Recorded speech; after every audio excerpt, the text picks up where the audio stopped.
ایک ایسے بیٹے کی کہانی جس نے اپنی ماں کو ذبح کر کے کتے کے ساتھ دفن کر دیا۔ بسم اللہ الرحمن الرحیم۔ راہ زیست کے معزز ناظرین، میں ہوں سید آصف کاظمی۔ آپ تمامی دیکھنے اور سننے والوں کو السلام علیکم۔ پیارے دوستو، ایک دفعہ کا ذکر ہے کہ بغداد شریف میں ایک نہایت پرہیزگار اور نیک عورت رہا کرتی تھی۔ اللہ تعالیٰ نے اس کو قسمت سے ایک بیٹا دیا ہوا تھا اور وہ اپنے بیٹے سے بے انتہا محبت کرتی تھی۔ وہ بہت ہی زیادہ نیک عورت تھی اور جانوروں سے بھی اس کی انتہائی محبت تھی۔ اگر کسی جانور کو مشکل میں دیکھتی تو اسے اپنے گھر لے آتی۔ ایک بار ایسا ہوا کہ وہ راستے سے گزر رہی تھی۔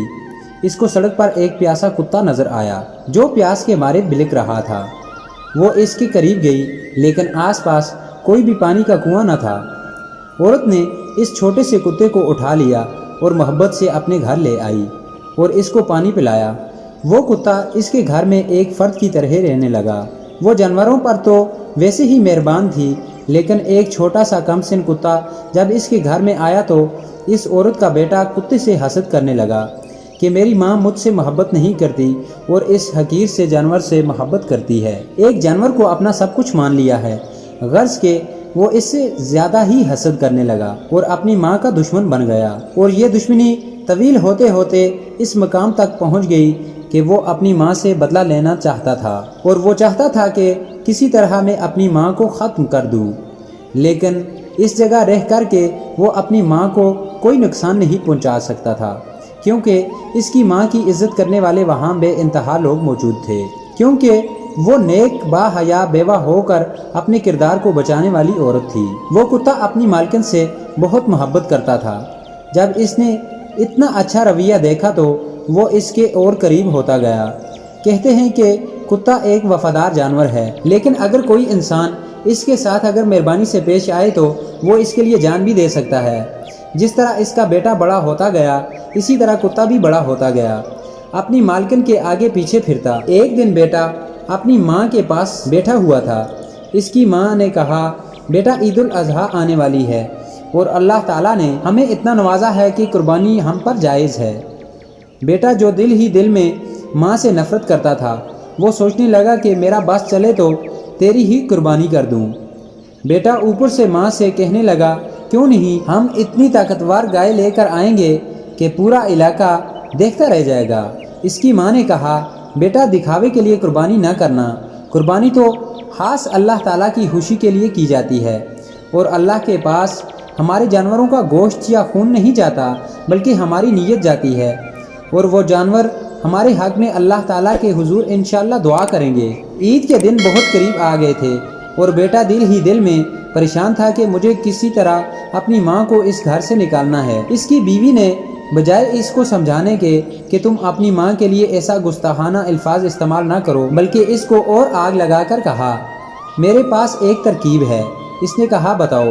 بیوی کہنے لگی، جس دن گائے کی قربانی ہوگی اس دن تم اپنی ماں کی گردن پر بھی چھری پھیر دینا، تم کسائی کو نہ بلانا اور گائے کو خود ذبح کرنا۔ ہم خاموشی سے اس گھر میں جو کہ ایک تہخانہ ہے وہاں جا کر تمہاری ماں کی لاش کو دفنا دیں گے اور کسی کو پتہ بھی نہیں چلے گا۔ اگر ایسا ہو جائے تو کیا ہی بات ہے، ساری جائیداد جو اس کے نام ہے وہ ہمارے نام ہو جائے گی۔ عید کا دن آ گیا۔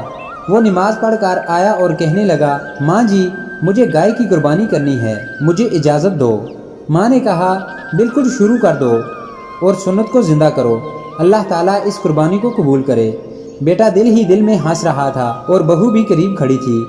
گھر کو چاروں طرف سے اس نے بند کر دیا تاکہ کوئی بھی اس کی ماں سے ملنے نہ آ سکے۔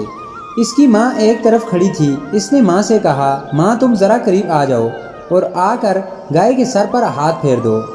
ماں پیار سے اپنے کتے کو دیکھ رہی تھی۔ بڑی عجیب بات تھی کہ کتا بڑا بے چین ہے اور اپنی مالکن کے آگے پیچھے پھر رہا ہے، اس کے آگے آ کر اپنا سر اس کی ٹانگوں سے رگڑ رہا ہے۔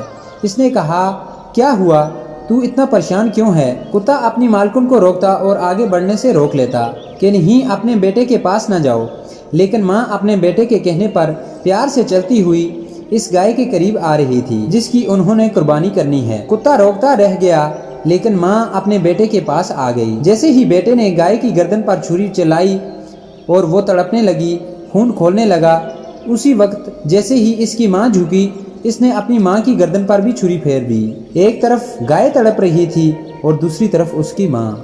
جب ایک ماں کو اس کے بیٹے نے ذبح کیا تو اس بات نے پورے عرش کو ہلا کے رکھ دیا۔ وہ ماں اپنے بیٹے کو حسرت سے دیکھ رہی تھی لیکن کچھ کہہ نہیں پا رہی تھی کیونکہ اس کی گردن اس کے ساتھ نہیں تھی۔ وہیں تڑپ تڑپ کر ماں نے کلمہ پڑھا اور دم توڑ گئی۔ لوگ پریشان ہو گئے کہ یہ کتا کبھی بھونکتا تو نہیں تھا لیکن آج اتنا بھونک کیوں رہا ہے کہ جیسے کسی نے شدید ظلم کیا ہو اس پر۔ اس کی بیوی نے اشارہ کیا کہ اس کتے کو بھی مار ڈالو۔ اس نے اسی وقت اس کتے کی گردن پر چھری چلا دی۔ چھری اتنی تیز تھی کہ 1 منٹ بھی نہ لگا اور وہ کتا بھی دم توڑ گیا۔ اب وہ اپنی بیوی سے کہنے لگا، ذرا اس گائے کا خیال رکھنا، میں اپنی ماں اور کتے کو نیچے تہخانے میں دفنا کے آتا ہوں۔ وہ گناہ عظیم کر چکا تھا۔ وہ یہ سوچ رہا تھا کہ اب اس کی زندگی عیش و عشرت میں گزرے گی، لیکن نہیں، اس رات اس پر عذاب کا سلسلہ شروع ہوا۔ وہی کتا جو اپنی مالکن سے بے انتہا محبت کرتا تھا اس کے خواب میں آنے لگا۔ اس کے خواب میں آ کر وہ زور زور سے بھونکتا اور کہتا کہ تم نے اپنی ماں پر جو ظلم کیا ہے تمہیں کبھی اللہ معاف نہیں کرے گا۔ تیری قربانی قبول نہیں ہوئی، تیری قربانی کو تو تیرے منہ پر مار دیا گیا ہے۔ یہ خواب اس نے پہلی رات دیکھا تو اٹھ کر بیٹھ گیا۔ اس کی بیوی کہنے لگی، کیا ہوا ہے؟ وہ کہنے لگا، کچھ نہیں، چپ کر کے سو جاؤ، ابھی تو شروعات تھی۔ اب جب بھی وہ گوشت کھاتا تو اس میں بھی کتا نظر آتا۔ بیٹا پاگل ہونے لگا، وہ اپنا سر پیٹنے لگا، اپنے بال نوچنے لگا، کیونکہ اب وہ کتا اس کا پیچھا نہیں چھوڑ رہا تھا۔ کتا اتنی زور زور سے بھونکتا کہ وہ چلانے لگتا۔ وہ اپنی بیوی سے کہنے لگا، دیکھو وہ کتا میرے سامنے کھڑا ہے، وہ زور زور سے بھونک رہا ہے، نہ جانے وہ کیا کہتا رہتا ہے، میں پاگل ہو جاؤں گا۔ ایسی ہی کیفیت میں 6 مہینے گزر گئے تو اس کی بیوی سوچنے لگی کہ میرے شوہر پر آسیب کا سایہ ہو گیا ہے، مجھے کسی عامل کے پاس جانا چاہیے۔ اس علاقے میں ایک اللہ والے رہتے تھے۔ وہ عورت اللہ والے کے پاس گئی جو اللہ کے بہت ہی نیک بندے تھے اور بہت کچھ جانتے تھے۔ جیسے ہی وہ اپنے شوہر کو لے کر کے اللہ والے کے پاس گئی تو اس نے کہا کہ اس کو لے کر باہر چلی جاؤ، اندر اس کو مت لانا، اس کے قدم اس پاک جگہ پر نہیں پڑنے چاہیے اور یہیں باہر کھڑے رہو۔ اللہ والے کہنے لگے، تمہارے ساتھ جو مسئلہ ہے وہ میں سمجھ گیا ہوں، لیکن اس کام کے لیے تمہارے گھر جانا پڑے گا۔ عورت کہنے لگی، کیوں حضرت، وہاں کیوں جانا پڑے گا؟ اللہ والے کہنے لگے کہ جنات وہاں آپ کے گھر میں ہیں، اس لیے وہاں ہی جانا پڑے گا۔ عورت بولی، ابھی چلیں حضرت، دیر کس بات کی؟ اللہ والے کہنے لگے، میری ایک شرط ہے کہ تمہارے محلے میں جتنے بھی لوگ تمہارے شوہر کی ماں کی عزت کرتے تھے ان سب کو بلایا جائے۔ بزرگ کے کہنے پر ان کی شرط کو پورا کیا گیا اور اس آدمی سمیت اس کی بیوی کو گھر لایا گیا۔ بزرگ نے چاروں طرف دیکھا اور کہا، گھر تو بہت عالی شان بنا ہوا ہے، تمہاری ماں کہاں ہے؟ ماں تو خالہ جان کے گھر گئی ہوئی ہے۔ اچھا تو بلاؤ اپنی ماں کو، ان کی کیا ضرورت ہے، آپ تو میرے شوہر کا علاج کرنے آئے ہیں نا۔ اس کا شوہر پھر چیخنے لگا اور کہنے لگا، دیکھو وہ میرے سامنے کھڑا گھور رہا ہے، وہ مجھے کاٹ لے گا، اس کے لمبے لمبے دانت ہیں، وہ بہت تیز آواز میں بھونک رہا ہے۔ بزرگ نے کہا کہ بلاؤ اپنی خالہ کو۔ اس نے کسی آدمی کو بھیجا اور وہ اس کی خالہ کو بلا لایا۔ خالہ گھر میں آئی اور بہت ہی گھبرائی ہوئی تھی اور کہنے لگی، کیا ہوا، مجھے کیوں اس حالت میں گھر بلایا گیا ہے؟ بزرگ کہنے لگے، یہ بتاؤ کہ اس آدمی کی ماں تمہارے گھر میں ہے؟ نہیں تو میں نے تو اپنی بہن کو کئی مہینوں سے نہیں دیکھا۔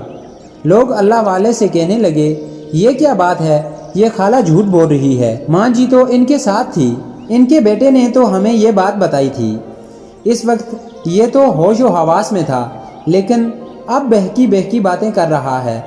بزرگ نے کہا، گستاخ، اب تو بتا اور اپنے منہ سے اگل کہ سچ کیا ہے۔ بزرگ کی ڈانٹ اس قدر بھیانک تھی کہ وہ لڑکا ڈر گیا اور اس نے سب کچھ سچ اگل دیا اور اس نے پوری کہانی سب لوگوں کو بتا دی اور کہنے لگا کہ حضرت، میں اتنا بڑا ظالم ہوں کہ میری ماں ابھی زندہ تھی اور کچھ سانسیں چل رہی تھیں لیکن پھر بھی میں نے اس کو دفن کر دیا۔